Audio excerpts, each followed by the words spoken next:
Everyone's worried about AI hype. What if the real danger is the opposite? That AI is underhyped, moving faster than governments, rules, or voters can grasp. On one side, real measured productivity gains today. On the other hand, kids are bonding with robot friends, power grids are under strain, and two global powers are racing to develop advanced AI, where the winner could gain a lead no one else can catch. This isn't a side note, it's the book. Democracies need growth to survive. AI may be the decisive growth engine that keeps them stable. Pause for a coffee, because this one mixes two strong shots. If AI were all sizzle, you wouldn't see speed-ups in controlled trials. Let's look at the numbers.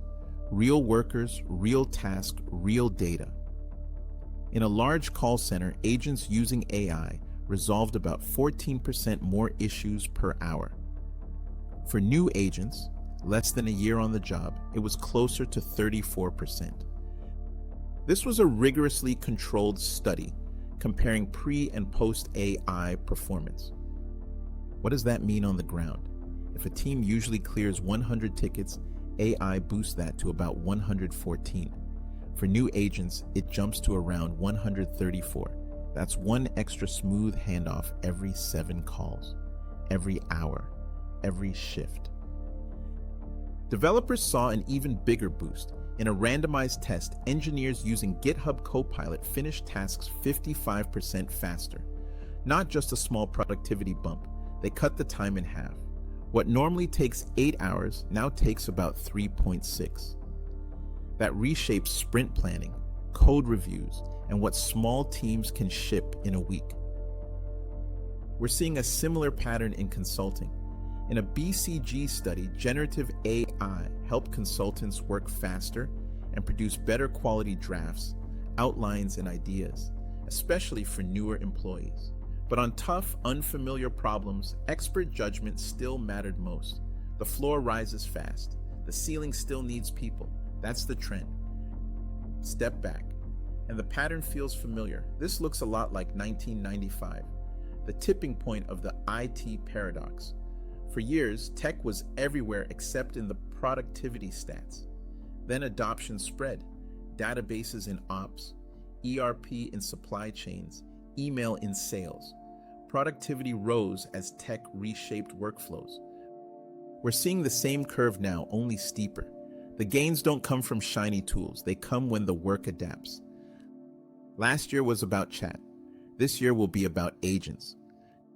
Notebook-style systems today can already take in your files and media, then make sense of them. The next step is agents. AI systems with memory that can plan, test, and adjust, moving across different tools and services. Notebook-style systems today can already take in your files and media, then make sense of them. The next step is agents. AI systems with memory that can plan, test, and adjust, moving across different tools and services. Combine that with huge context windows, and they can keep your whole project in working memory.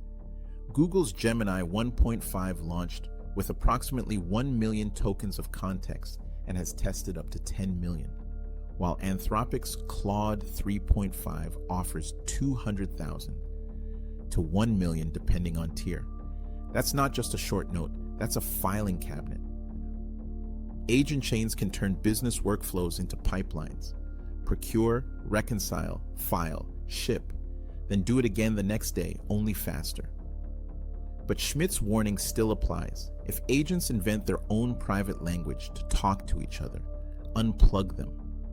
Oversight disappears. In politics, growth is like oxygen. When it flows, coalitions breathe easy. Promises can be funded, compromises get softer, and everyone has a little more room. But when growth stalls, the air gets thin.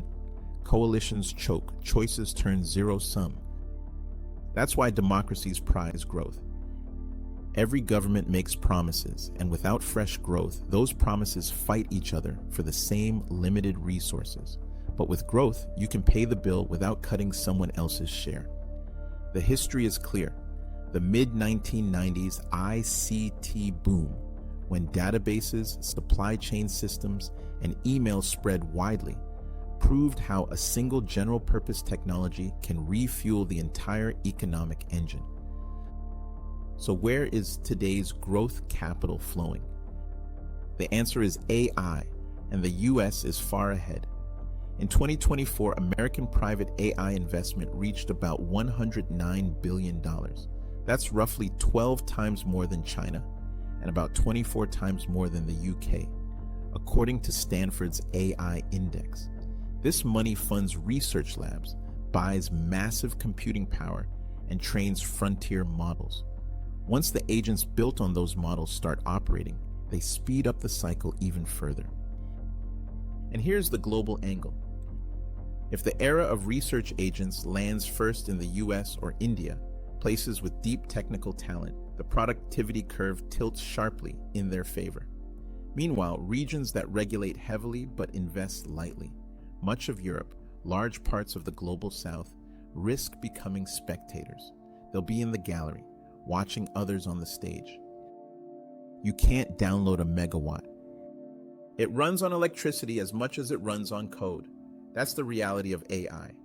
Every model run, every training cycle, every query runs on chips that draw serious power. And as AI scales, so does the load on the grid. The International Energy Agency projects that by 2030, global data center electricity use will almost double, reaching about 945 terawatt hours. Within that, AI-optimized data centers alone are expected to more than quadruple their electricity draw. Put differently, we're adding the annual consumption of a country the size of Japan onto the world's power demand. In the US, this future is already showing up. Agencies and grid operators report record power consumption. Capacity auctions, the markets where utilities secure future supply, are spiking. And a prime driver behind the surge is the mushrooming footprint of AI data centers. The implications go far beyond utility planning. Expect to see siting disputes over where new data centers can be built. Expect major grid upgrades to handle the added load. And expect energy for compute deals, trading power security for access to AI capacity, to move from backroom negotiations into the realm of national security policy. They say history doesn't repeat, but it rhymes. Take electrification. In the early 1900s, factories started adding electric motors, but not much changed at first. It wasn't until they redesigned the entire factory, new layouts, new workflows, no more line shafts, that productivity took off. That jump didn't happen because of the tech alone. It happened when the work changed to match the tech. Same thing happened a century later. In the 80s and early 90s, computers were everywhere, but the productivity stats barely moved. Then around 1995, the flip happened. Businesses rewired how they worked, using databases, ERP systems, supply chain tools, and email. And just like with electricity, once organizations adapted, productivity surged. Now the rhyme with AI. The tools are already here, but the real gains won't come until the work gets rebuilt. New roles, new workflows, new ways to measure output. That's why early studies in call centers, in code, in consulting are already showing faster results. Done right, you build agent systems with rules people can actually read. If one goes off track, you flip the breaker. That's it. You build power grids where the AI lives. You don't get a permit unless you show your math, make it transparent.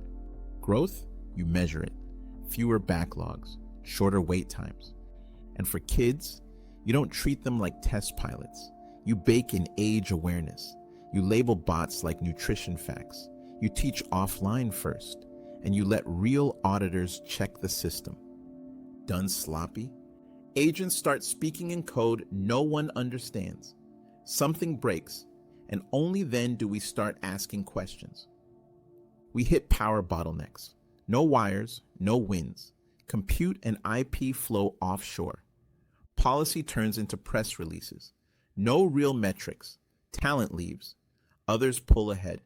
And kids, treated like beta testers, bots sold as toys, and no one sees what's shaping how they learn. Drop your take.